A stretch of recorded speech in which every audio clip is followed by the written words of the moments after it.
Hi, today I'm going to teach you the Flatground Indy Early Grab.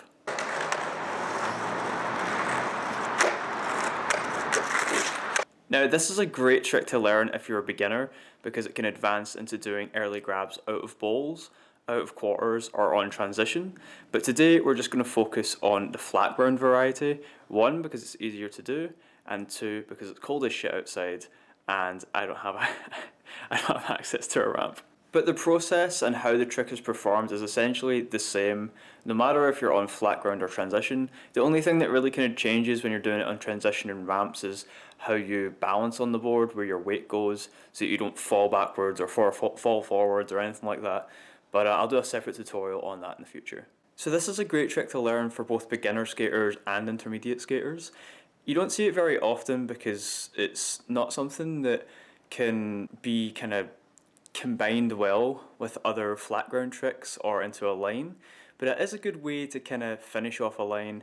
And it's also a nice, goofy, fun trick to do in a game of anything counts for skate. If you're new to skateboarding, this can take a few days, up to maybe a week or two to learn, depending how new you are. And if you're an intermediate skater, you could probably learn this in one session. The only thing I would recommend learning before doing this trick is how to balance on a skateboard, kind of how to push, and all your kind of fundamentals. You don't really need to know how to ollie, but I would recommend learning how to boneless because the grab is essentially the same and the motion is very, very similar. The only kind of difference is the front foot doesn't come off the board like it does in a boneless, but I would recommend learning the boneless. You don't need to know the ollie, and you just kind of need to be able to ride around on a skateboard and be able to balance on one. And this should be, a fairly easy walk in the park. It'll be a simple trick that you can learn in, essentially a day, maybe two. So I'm going to begin with the hand placements, and then I'll go over the feet placements, and then I'll show you kind of a breakdown on, what to do to kind of work up to learn this trick. There's not much to it. It's one of these kind of tricks where you just have to have full commitment and just learn via trial and error, but I'll break it down as best I can. Okay, so the hand placement is fairly simple. Just a caveat, I'm going to be using a freestyle skateboard for this, but this is absolutely doable on a street board. Your hand grabs dead center of the board, pretty much.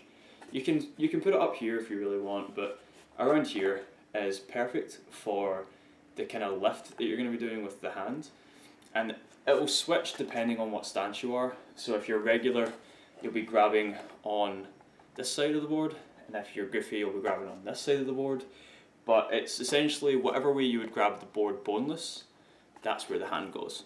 For foot placement, you want your feet just below the top bolts and just above the bottom bolts. So somewhere in this kind of region. The reason I recommend putting your feet there is because it will give you a solid basis to do the jump and essentially early grab on the board. To begin, you want to practice bending down into a squatting position and then jumping from that position and landing back on the board with 2 feet. This just teaches you the way you're going to have to balance when you're actually squatting down in that position to get the kind of lift that you're going to need for the early grab.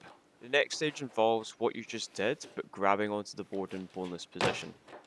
When you begin your jump, you still want to be holding onto the board. You want to let go at the last minute so that you don't stop yourself from jumping off the board and it doesn't get in your way when you're doing the jump.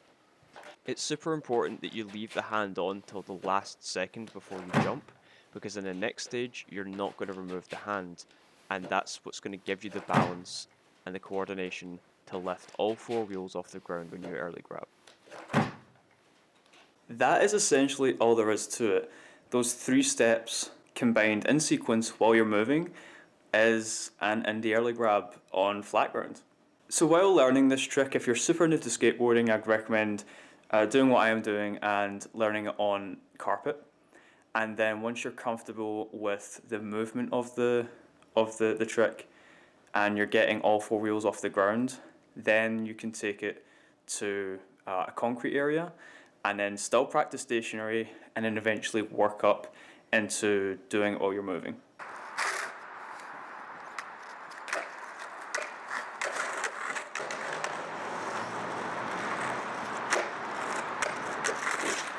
I can't stress enough the importance of all four wheels leaving the ground and having a decent amount of clearance between your wheels and the ground when you make the jump.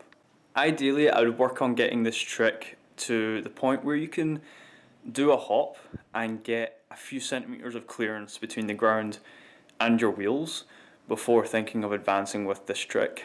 And advancing in this trick is essentially doing it off of a small curb or a small ledge, and then eventually transitioning onto doing it on transition. And the clearance is super important, because without the clearance of a few centimeters, you're going to run a risk of screwing up the trick or potentially landing on your fingers, which is the scary part of this trick. But that is all there is to it. That's the kind of breakdown of the Flatground Indy Early Grab. I hope that you enjoyed it. I hope this tutorial has helped you kind of crack the secrets of this stupidly fun little trick. So go out there, have fun, learn how to do this trick, and maybe in a game of anything goes skate, you can surprise your friends with this one. If this tutorial helped you out, be sure to check out the other tutorials that I've got on my channel. Have a nice day, skate safe, and I'll see you in the next video. Peace.